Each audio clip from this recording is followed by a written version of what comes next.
आइए मित्रों, हमारे YouTube चैनल स्वाध्याय में आपका हार्दिक स्वागत, अभिनंदन। आज हम आपसे चर्चा करेंगे भगवान शिव का पिपलाद अवतार, इस विषय पर।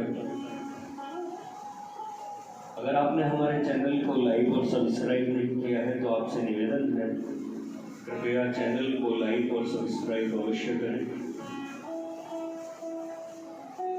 सनत कुमार जी, अब आप महेश्वर के पिपलाद अवतार का वर्णन श्रवण करें। एक समय दैत्यों ने वृत्रासुर की सहायता से इंद्र आदि समस्त देवताओं को पराजित कर दिया। तब उन सभी देवताओं ने तथा देव ऋषियों ने ब्रह्मलोक जाकर ब्रह्मा जी से अपना दुख कह सुनाया। ब्रह्मा जी ने सारा रहस्य प्रकट करते हुए कहा कि यह सब त्वष्टा की करतूत है। त्वष्टा ने ही तुम लोगों का वध करने के लिए तपस्या द्वारा इस महातेजस्वी वृत्रासुर को उत्पन्न किया। इसके वध का मैं उपाय बताता हूँ, सुनो। जो दधीची नामक तपस्वी महामुनि हैं, उन्होंने पूर्व काल में शिव जी की आराधना कर वज्र के समान हड्डियों वाला होने का वरदान पाया था। आप लोग उनके पास जाकर अस्थियों के लिए याचना कीजिए, वे अवश्य दे देंगे। फिर उन अस्थियों से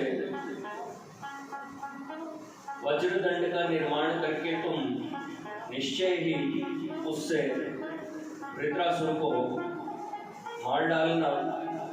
ब्रह्मा जी का यह वचन सुनकर देवगुरु बृहस्पति देवताओं को साथ लेकर दधीची ऋषि के आश्रम पर पहुंचे और वहां इंद्र ने विनम्र होकर दधीची को प्रणाम किया। दधीची ने देवताओं के अभिप्राय को जान अपनी पत्नी सुवर्चा को आश्रम से अन्यत्र भेज दिया।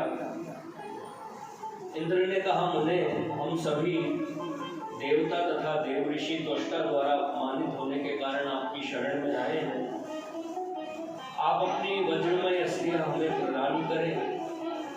आपकी अस्थियों से वज्र का निर्माण कर मैं उन देवद्रोहियों का वध करूंगा। दधीची मुनि ने अपने स्वामी भगवान शिव का ध्यान करके अपना शरीर छोड़ दिया। तदनंतर इंद्र ने शीघ्र ही स्वर्ग से सुरभि गौ को बुलवाकर उसके द्वारा उनके शरीर को चटवाया और उनकी अस्थियों से अस्त्र निर्माण करने के निमित्त विश्वकर्मा को आज्ञा दी। विश्वकर्मा ने अस्थियों से संपूर्ण अस्त्रों का निर्माण कर दिया। उसके बाद इंद्र ने शीघ्रता से वज्र के द्वारा पर्वत शिखर के समान वृत्रासुर का सिर काट दिया।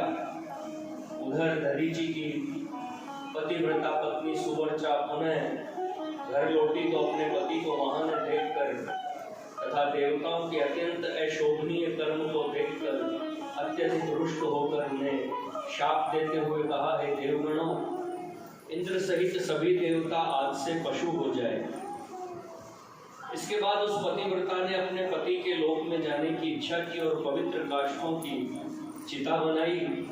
उसी समय आकाशवाणी ने मुनि पत्नी सुवर्चा से कहा, है प्राज्ञ, तुम्हारे उदर में गर्भ रूप से मुनि का तेज विद्यमान है। तुम उसे प्रयत्न पूर्वक उत्पन्न करो। सगर्भा को सती नहीं होना चाहिए, ऐसी वेद की आज्ञा है। तदनंतर उनके उदर से दधीची के उत्तम तेज से प्रादुर्भूत परम दिव्य शरीर वाला एक पुत्र उत्पन्न हुआ, जो साक्षात रुद्र का अवतार था।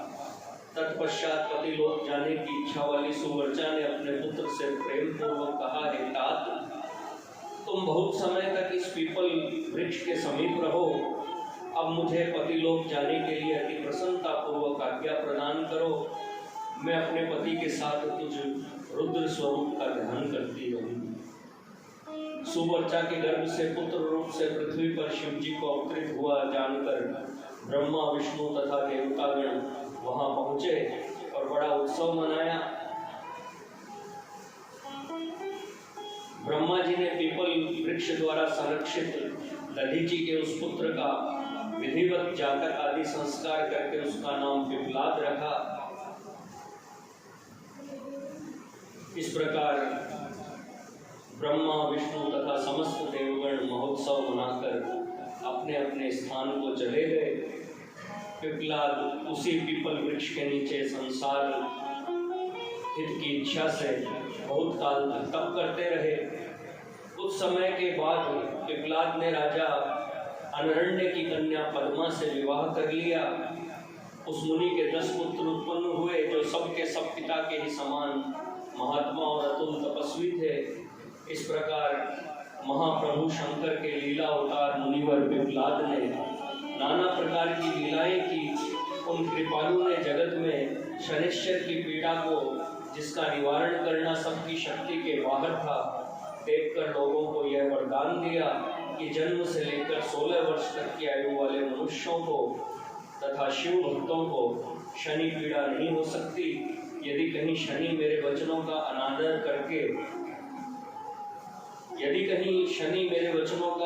करके उन मनुष्यों को पीड़ा पहुंचाएगा तो वह निसंदेह भस्म हो जाएगा। इस प्रकार लीला से मनुष्य रूप धारण करने वाले पिपलाद का उत्तम चरित्र तुम्हें सुना दिया। यह संपूर्ण कामनाओं को पूर्ण करने वाला है। इसके अनंतर नंदीश्वर ने विभिन्न अवतारों का वर्णन करते हुए भगवान शिव के द्विजेश्वर अवतार, यतिनाथ एवं हंस अवतार, कृष्ण दर्शन नामक अवतार, अवधूतेश्वर अवतार, भिक्षुवर्य अवतार आदि की कथाओं का वर्णन विशेष रूप में प्रस्तुत किया।